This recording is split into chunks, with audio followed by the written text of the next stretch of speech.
22 अप्रैल 2025 पहलगाम की बाईसरन घाटी में जंगल की ओर से 3 आतंकी आए। धर्म पूछ कर करीब 15 मिनट तक टूरिस्ट को गोली मारते रहे। कुल 26 लोगों की हत्या की और वापस जंगलों में गायब हो गए। 1 महीना हो गया। सिक्योरिटी फोर्स लगातार ऑपरेशन चला रही है, लेकिन आतंकियों को पकड़ नहीं पाई। जांच में बस 3 नाम पता चले, आदिल, मूसा और अली। तीनों पर 20 से 20 लाख का इनाम रखा गया। 3000 से ज्यादा लोगों से पूछताछ की गई। 113 लोग अरेस्ट किए गए, लेकिन आदिल, मूसा और अली का पता नहीं चला। उनकी लोकेशन तक ट्रेस नहीं हो पाई। जांच एजेंसियों को इसकी 2 वजह समझ आ रही हैं। आतंकी 2 या 3 ओवरग्राउंड वर्कर्स के ही कांटेक्ट में हैं, वहीं उन्हें जरूरी सामान पहुंचा रहे हैं। इससे आतंकियों को ट्रेस करना मुश्किल हो रहा है। आतंकी जंगल, गुफाओं या पहाड़ी इलाकों में बने हाइड आउट में छिपे हैं, क्योंकि घरों में बने हाइड आउट की खबर लीक होने का खतरा होता है। जम्मू कश्मीर के रिटायर्ड डीजीपी एसपी वैद्य भारत की खुफिया एजेंसी रॉ के चीफ रहे। एएस दुलत और सुरक्षा एजेंसियों में अपने सोर्सेज से बात की। उनसे जाना कि पहलगाम हमले की जांच कहां तक पहुंची, आतंकी अब तक क्यों नहीं पकड़े जा सके और जंगलों में उनकी पनाहगाह बने हाइड आउट कैसे होते हैं। बाईसरन घाटी में हमले के बाद 22 अप्रैल की दोपहर पहलगाम पुलिस ने एफआईआर दर्ज की थी। इसमें किसी आतंकी का नाम नहीं था। ये जरूर लिखा गया कि हमले के पीछे बॉर्डर पार यानी पाकिस्तान की साजिश है। इसके बाद अनंतनाग पुलिस ने 23 अप्रैल को एक पोस्टर जारी किया।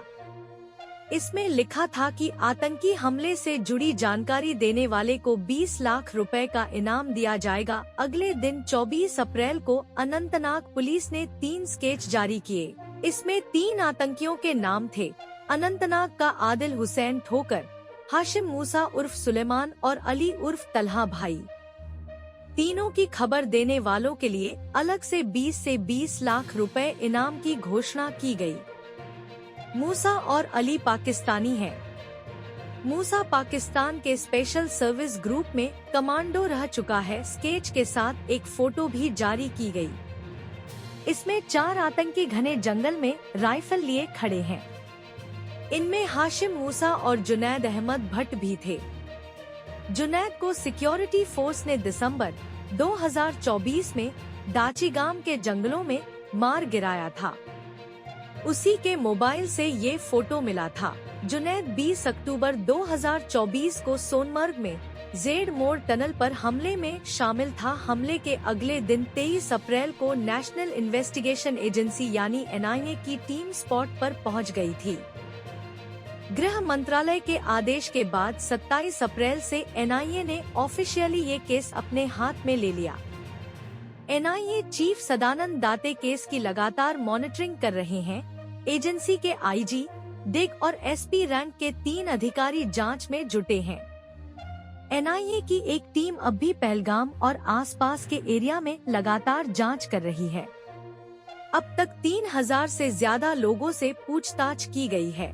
इनमें से कई लोगों को हर रोज पहलगाम पुलिस स्टेशन में हाजिरी देने के लिए बुलाया जा रहा है। 7 मई को एनआईए ने मैसेज जारी कर लोगों से अपील की थी कि वे पहलगाम अटैक से जुड़े नए फोटो, वीडियो या कोई भी सूचना दे सकते हैं।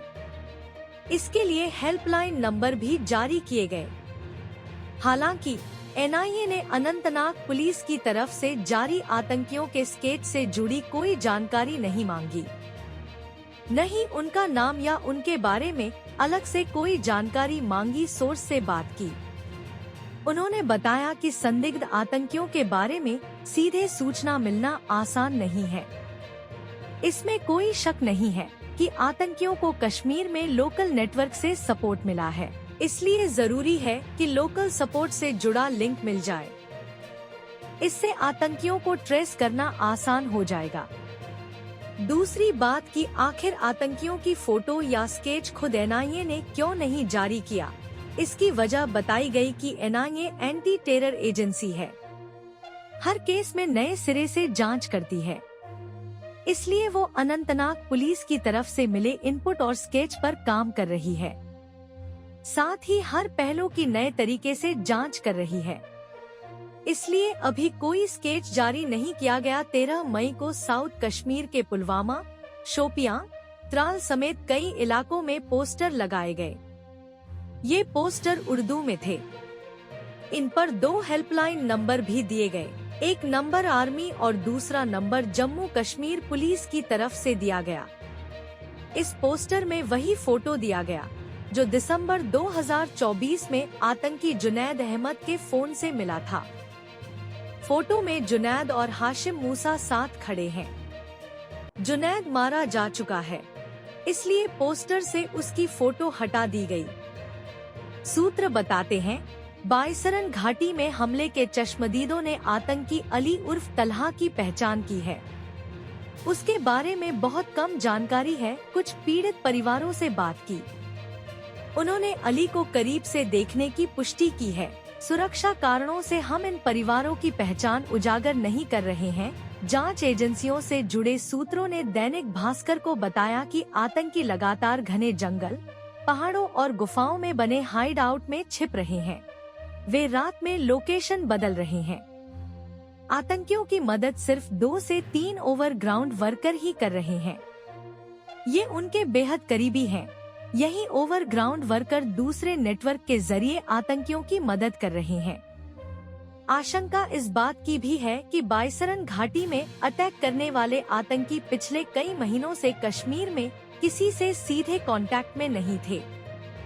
सिर्फ वही खास 2 से 3 लोकल ओवरग्राउंड वर्कर के संपर्क में रहे हैं। इसलिए उनके बारे में सटीक सूचना मिलने में दिक्कत हो रही है।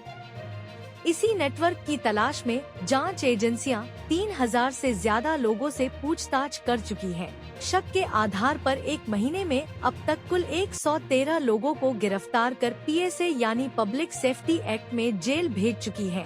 आमतौर पर Jammu Kashmir police public safety act में अरेस्ट आरोपियों को जम्मू कश्मीर से बाहर दूसरे राज्यों की जेल में शिफ्ट कर देती थी। इस बार उन्हें जम्मू कश्मीर की अलग अलग जेलों में बंद रखा गया है, ताकि इनकी निगरानी के साथ जरूरत पड़ने पर आसानी से पूछताछ की जा सके। NIA की टीम और लोकल पुलिस बाईसरन घाटी में काम करने वाले लोगों पर अब भी नजर बनाए हुए है।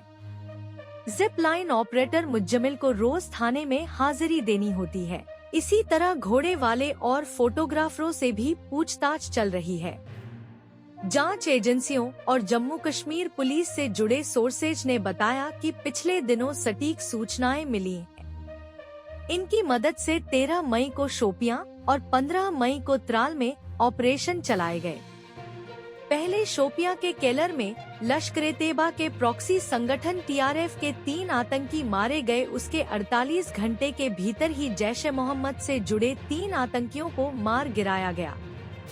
उम्मीद है कि जल्द ही पहलगाम में अटैक करने वाले आतंकियों की भी सटीक सूचना मिल सकती है। भारत की खुफिया agency research and analysis wing यानी रॉ के चीफ रहे AS दुलत से बात की। उनसे जाना कि पहलगाम हमले में शामिल आतंकी कैसे इतने दिनों से छिपे हुए हैं, उनके बारे में पुख्ता सूचना कैसे मिल सकती है। AS दुलत कहते हैं, जो इंटेलिजेंस लोकल कश्मीरियों से मिल सकता है, वो दूसरी एजेंसी आसानी से नहीं कर सकती। मेरा मानना है कि उनसे ही आतंकियों और उन्हें सपोर्ट करने वाले नेटवर्क के बारे में सटीक जानकारी मिल सकती है। ये इतना आसान नहीं है। इसके लिए कश्मीर के लोगों का भरोसा जीतना पड़ेगा।